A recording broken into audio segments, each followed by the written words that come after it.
Yeah. Tell them check out the blog, bro. YouTube channel called MKO. It's pugilism, boxing algorithm. M stand for Marvin and Kevin's initials KO. Yeah. Ladies and gentlemen, welcome to the MKO Pugilism Boxing channel. We are talking all things boxing. Today, it's a bit of a heat wave over here in London. And right now, I'm going to speak to you about Tyson, the Gypsy King Fury, WBC, Ring Magazine, and lineal heavyweight champion of the world. Recently, I believe he done an interview, IFL TV interview. Listened to a bit of a snippet of that where he said that nobody, absolutely nobody, can beat Deontay the Bronze Bomber Wilder except for him. He stated that Deontay Wilder would have up Jarrell Miller, he would beat Dillian Whyte, and he would also beat Anthony Joshua.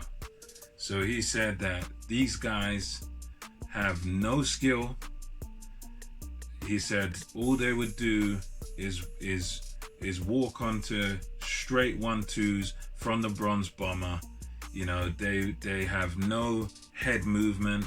They have no, what are they going to do? He said, what are they going to do? Just walk onto big bombs from Deontay Wilder, big straight punches. He said, as soon as they get hit, as soon as his hand touches their face, they're gone. It's good night Vienna. He was talking about, you know, he can't be touched. Only he's got the skill. You know, none of these guys have got no skills. All they're going to do is just walk onto big punches. What are they going to do tactically? They've got no head movement. They're going to just, what are they going to do? Just walk onto him. What are they going to do? Walk him down. He said, you know, Deontay Wilder will basically punch all their faces in and they would have absolutely zero chance. He went on to state that these guys, Miller, Whyte, Joshua, you know, they'd all get laid out. He said exactly the same thing that Wilder done to my man, what's he called, Dominic Brazil, is exactly what he would do to Whyte, to Miller, and to Joshua. These are the words of the Gypsy King, Tyson Fury. And, you know, I'm just reacting to these words, and it's one of these things where he might not, in my view, he might not even believe these words that he's actually saying here. Because I think if you know anything about boxing, you should know about resumes of these guys, you know, who they fought. And the fact of the matter is, an Anthony Joshua, and I would say, respectively, a Dillian Whyte, both of them have got more or less deeper resumes than both Tyson Fury and Deontay Wilder. I mean, with Tyson Fury, he did have the fantastic wins. He's had the fantastic wins in his career. For example, against Vladimir Klitschko, he went to Germany. He done what most people, including myself, including the general public, I mean, I think it's one of those where it's only his team sort of believed that he could come against Klitschko, come to Germany and win that fight. He done it convincingly. But then from that high point, that peak point, he then went off and he didn't make defenses of the belts. As great as that achievement was, it's just that one great fight. Then his other, you know, achievement, he comes back after that long layoff, fights a few guys, Pianeta, Cephas Safari, guys who can't prepare you for a big fight. But then he goes on and puts on a clinic against Deontay Wilder and, you know, wins that fight in the eyes of most people, given a draw. Fights another few guys, you know, guys Otto Wallin and the other guy, Tom Schwartz. Looks great against Schwartz and then not so great against Wallin, but then goes in and takes Wilder out, knocks Wilder out. So again, he hits that peak. Not so good performances, then he hits that peak, you know. But I'd say with him, is kind of the best names are on his resume are Deontay Wilder and also Vladimir Klitschko. But you look at guys like Joshua, Joshua also fought Klitschko. He also fought Joseph Parker, who was a world champion at the time. He's also fought Dillian Whyte. He's also fought Alexander Povetkin, to name a few. Even a guy like a Carlos Takam, another good scalp, good fighter. So these, in terms of what Joshua's done, he's been able to actually unify belts, beat other world champions and stuff like that, and things of that nature. I mean, guys like Wilder and Fury haven't really done. I mean, Fury won it as a unified champ, but then didn't go on to defend. And that's something that Joshua's been consistently doing. Love him or hate him, he's consistently been able to defend his unified belts. Ran into Ruiz, got embarrassed, got beaten, but he was able to come back and beat Ruiz convincingly by a whitewash. A lot of people weren't happy with his back foot boxing, but at the end of the day, he did what he had to do to win, And that's the bottom line. That's what you got to do in boxing. And the same with Whyte. He's fought a lot of top guys. He's lined up to fight Povetkin next. He's fought Oscar Rivas. He's beat Derek Chisora. A lot of these, Whyte has had, fights with top guys, and he's fought a lot of guys in the top 15, and he really does deserve his WBC title shot. And I'm not sure where this is really coming from with Tyson Fury. I think one possibility might be that because he was able to beat Wilder convincingly and really lay Wilder out, and prior to him beating Wilder was seen as sort of a feared guy, dangerous right hand, and he was calling himself the baddest man on the planet, all that sort of business. So he was seen as a real force in the heavyweight division. So for Fury to come in after a layoff and beat him, that's a great feat. And I think partially this must be to sort of make himself look better.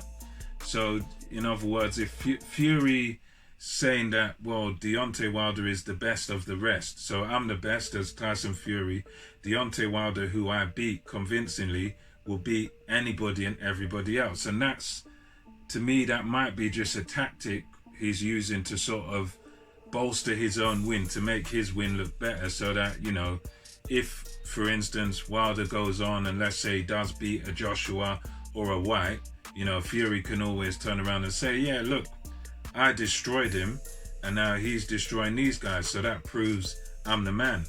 But as we know in boxing, it doesn't always work that way. Boxing is, chess, so it's styles make fights, and again, that's what it really comes down to. How do you approach a fight tactically and strategically? That's what really wins a fight. Your strategy, your skill, your game plan.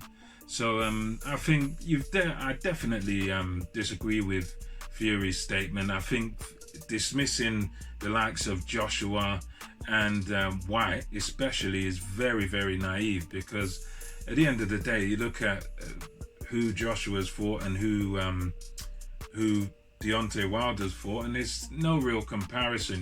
Joshua's, he's unified. He's fought other world champions, beaten them, defended the belt several times, whereas Wilder has just been with that WBC, and he's only got two credible names really on his resume, which are Tyson Fury, who beat him twice, arguably, and Louis Ortiz. And even a guy like Louis Ortiz, as good as he is, he hasn't really fought anybody apart from Bryant Jennings, who's a decent fighter, but again, not a world champion or former world champion or anything like that. He's a world level guy, but he's just a decent fighter.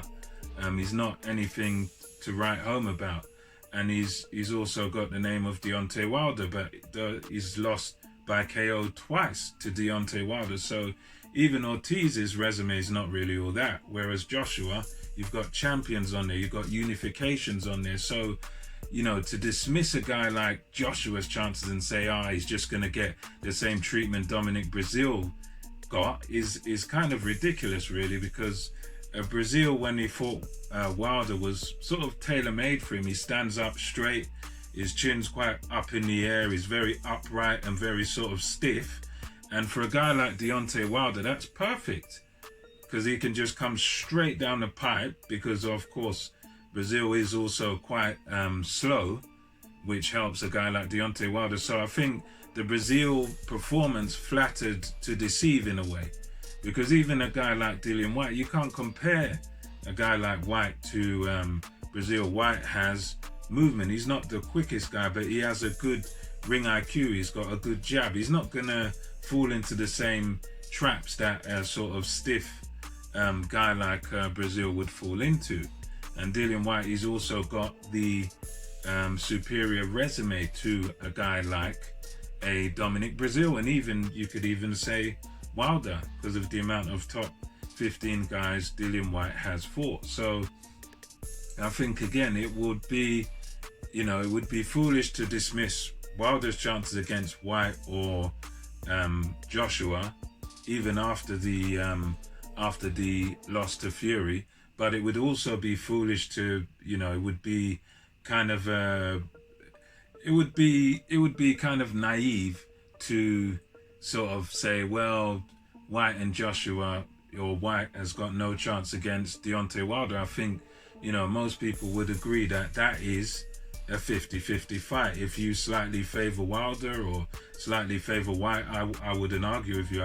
I believe Whyte versus Wilder at this point is a 50-50 fight, and it could even be in Whyte's favor. It just depends what Deontay Wilder's gonna have left. Can he beat Fury in the third fight? Can he case for himself in that fight? And if he loses badly again to Fury, what will he have left? And that's just the reality of it. But I think again, this might be just a bit of hype talk from Tyson Fury. I believe it's something that he's just putting out there to sort of make his own resume look better, because you've got to remember, he's the same guy who predicted Joshua would lose to Charles Martin, and obviously Dillian Whyte also has been, calling him out and talking about sparring sessions where he claims to have knocked Fury down several times in sparring when they used to train together. So yeah, these guys, Joshua and Fury and Whyte, they've all had their sort of social media spats as well. So I think that will have something to do with it as well. But anyway, that's just my sort of scattered thoughts on this matter. Remember to like, remember to subscribe to the channel. More content will be on the way to you soon. Until then, it's MKO Pugilism, over and out.